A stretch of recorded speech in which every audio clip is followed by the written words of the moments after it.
শ্রেণীর লোককে আমরা জাহান্নামে ঢুকাই।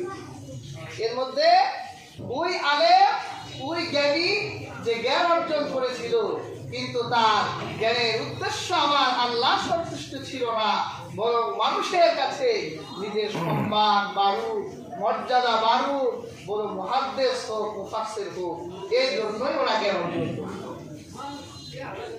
কাজেই হাজিরিন, যতটুকু জ্ঞান আমরা অর্জন করবো কার সন্তুষ্টির জন্য? আল্লাহর সন্তুষ্টির জন্য। একটা ব্যক্তি যখন জ্ঞান অর্জন করে, আমার রাসূল একটা জ্ঞানীকে কি সম্মান দিলেন, সে যখন একটা নিয়ত করে, আজকে আমি বের হলাম, আজকে আমি মাওলানা সাহেবের কাছে ওই জিনিসটা শিখব। অথবা একটা ছাত্র যখন ব্যাগ হাতে দিয়ে মাদ্রাসার উদ্দেশ্যে রওনা দিয়েছে, আমার রহমতের নবী বলেছে, সে ঘর থেকে প্রথম পালাটা যখন দেয়, আমার আল্লাহ নূরের ফেরেশতারা তাদের নূরের কলক তার পায়ের নিচে দিচ্ছে। সে আপনার আমার মতো সাধারণ জমির উপর হাঁটে না, ফেরেশতাদের পাখার উপর পা রেখে রেখে অস্বীকার করবে, অবিশ্বাস করবে, অবিশ্বাস করলে ইমান থাকবে না। এই হাদিসটা যখন বর্ণনা করেছিলেন, আমি কিতাবে পেয়েছি, মুতাজিলারা অস্বীকার করল। এটা কোনো কথা হলো নাকি?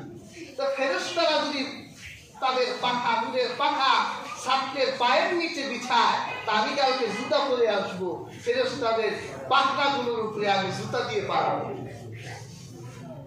ওই মুতাজিলারা যখন, এটা একটা হাদিসের কিতাবে এসেছে, ব্যাখ্যায় এসেছে, ওই ছাত্ররা যখন, মুতাজিলা ছাত্ররা যখন পরদিন সকালে জুতা পায়ে পাড়া দিয়েছে জমিনে, আমার আল্লাহ ওদের পাগুলো অচল করে দিয়েছে।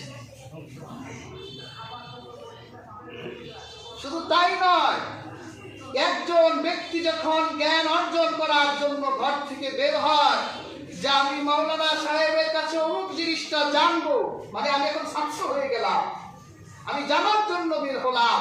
অথবা কোনো ছাত্র যদি জ্ঞান অর্জন করার জন্য মাদ্রাসার উদ্দেশ্যে রওনা হয়, আমার রাসূল বলেছে, তার জন্য আকাশ সমূহে আর জমিন সমূহে যত প্রাণী আছে, এমনকি গর্তের পিপিলিকা পর্যন্ত আল্লাহর কাছে দোয়া করতে থাকে।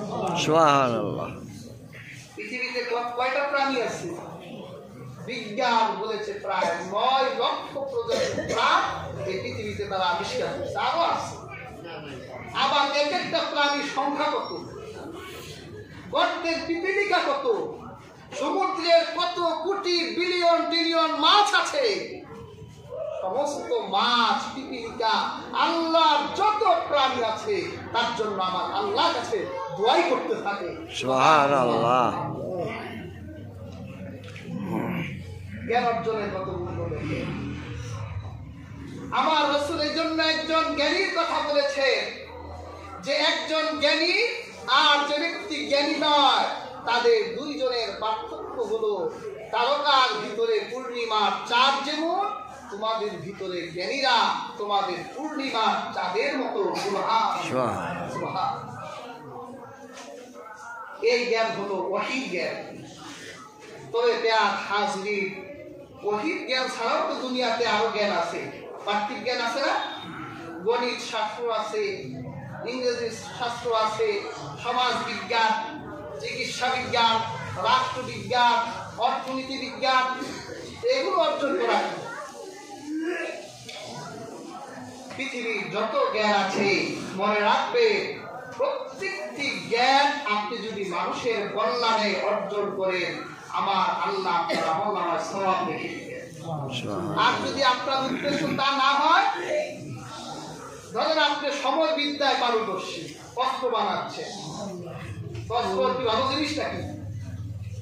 তা আপনি অস্ত্র বানালেন, আপনার উদ্দেশ্য হলো চোর আর ডাকাতকে অস্ত্র দিবেন, তাহলে আপনার এই জ্ঞান অর্জন করা হারাম। আপনি চুরি বানান, কেন বানান? চোর আর ডাকাতকে দিবেন, তাহলে আপনার জন্য এই জ্ঞান অর্জন করা হারাম। আর আপনি যদি অস্ত্র বানান, মুজাহিদদের দিবেন, অস্ত্র বানাচ্ছেন, পুলিশকে দিবেন, তাহলে এই জ্ঞান অর্জন করা আপনার জন্য বৈধ। দুনিয়ার জ্ঞান অর্জন করা তখনই আপনার জন্য বৈধ হবে, তা যদি মানুষের কল্যাণে হয়। হাজরিন, আজ দুঃখ এবং পরিতাপের বিষয় হলো আজকে আমরা আলেম ওলামারা এই দুনিয়াবি জ্ঞান থেকে অনেক পিছিয়ে গেছি, অর্জন করতে চাই না। আমরা